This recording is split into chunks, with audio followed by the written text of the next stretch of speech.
ఎప్పుడు అసెంబ్లీలో నేను సెల్ ఫోన్ మాట్లాడితే అందరూ నన్ను ఎగతాళి చేసేవాళ్ళు. మీరు రికార్డులు చూస్తే సెల్ ఫోన్ తిండి పెడుతుందా, సెల్ ఫోన్ ఏం తెస్తుంది, ఎందుకు మాట్లాడుతున్నా అనేవాళ్ళు. ఈరోజు ఐఎమ్ ప్రౌడ్ టు సే భర్త భార్య లేకపోతే ఉండగలుగుతున్నాడు, భార్య భర్త లేకపోతే ఉండగలుగుతుంది, ఫోన్ లేకపోతే ఎవరు ఉండలేరు.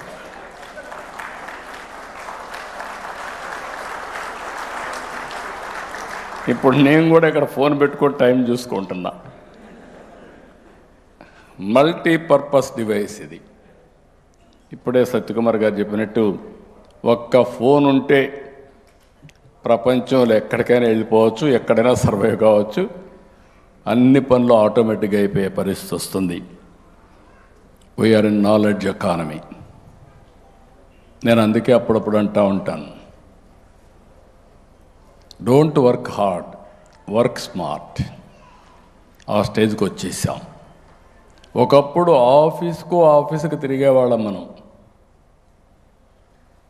క్యాస్ట్ సర్టిఫికేట్, ఇన్కమ్ సర్టిఫికేట్, లేకపోతే అనేక రకాలైన సర్టిఫికేట్స్ కోసం తిరిగేవాళ్ళం. ఈరోజు వాట్సాప్ గవర్నెన్స్లో 730 సర్వీసులు ఆన్లైన్ ఆంధ్రప్రదేశ్ రాష్ట్రంలో అవైలబుల్. అది వచ్చిందంటే కారణం 4G again.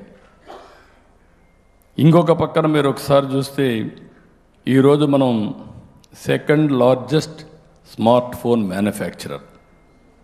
300 million handsets annually మనం తయారు చేసే పరిస్థితికి వచ్చాం. మొన్నే 25 ఫైనాన్షియల్ ఇయర్లో ప్రీవియస్ ఇయర్ కంటే 55% పెరిగాయి. 24.14 billion, worth about 1.53 billion export చేశాం.